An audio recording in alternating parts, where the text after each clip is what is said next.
Dear students, welcome to LUMEN Online. Shall we begin? Please use headset, pen and paper to take notes. Here you go. Please let's know your feedback after class. Move to the esophagus. Esophagus is also a muscular tube which starts from your pharynx to stomach, and it comes in front of vertebral column through the mediastinum, that is superior and posterior mediastinum, and in the neck, lower part of the neck, it starts at the inferior border of cricoid cartilage and it extends from cardiac orifice of the stomach at the level of T11, and it gives passage for the chewed food and liquids during the deglution, during the third stage of deglution. So see this esophagus in the picture. Did you see the esophagus here? Yes, ma'am. This is the esophagus.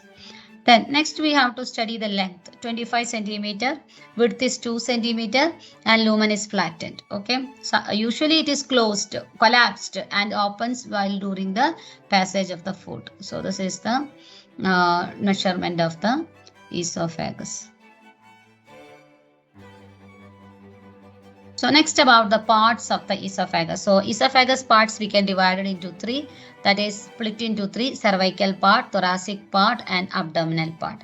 So cervical part, it is 4 centimeter in length and it starts from the cricoid cartilage to the manubrium sternum. Thoracic part, it is 20 centimeter in length. It starts from the manubrium to the diaphragm, and abdominal part, it is 1.2 centimeter in length. That is the smallest part. Okay, the abdominal part, it starts create an opening in the diaphragm to the cardiac end of the stomach. Okay, so this is the narrowest part of the esophagus. Okay. So here you can see the three parts. This is your diaphragm. So this is making another opening. So we call esophageal hiatus.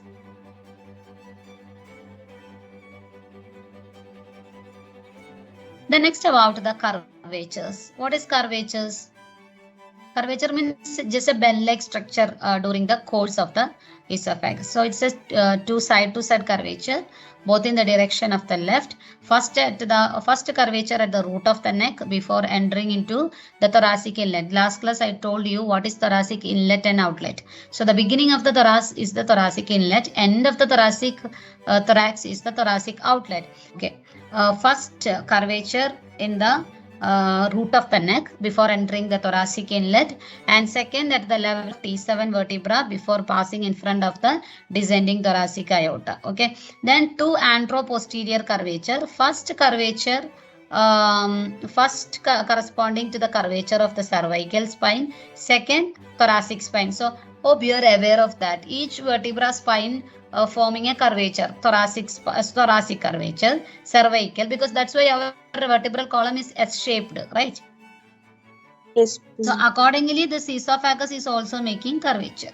Okay, so this esophagus begins in the midline at the level of the lower border of the cricoid cartilage, C6. Okay, cricoid border, lower cricoid border. Then it deviates to the root of the neck. Then return back to the midline at the T5. Then again it reaches T7. Again deviate to left, gastric cardia. So it passes through the esophageal hiatus of the diaphragm at T10. That is the last picture I showed you, where it is piercing the diaphragm. That is at the level of T10. See, here this is your diaphragm. So it is piercing, and here you can see the esophageal hiatus. Isn't it?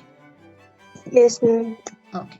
Then the short abdominal part of the, I told you the last part is the abdominal part. It is 1 centimeter to 2.5 centimeter. It forms a groove in the left lobe in the liver. So this ends at the level of T11 in the gastric cardiac orifice. I'll show you here. So here you can see this is the diaphragm. Okay. And see, this is the entire course, junction of the esophagus with the pharynx. And see. Yes, ma'am.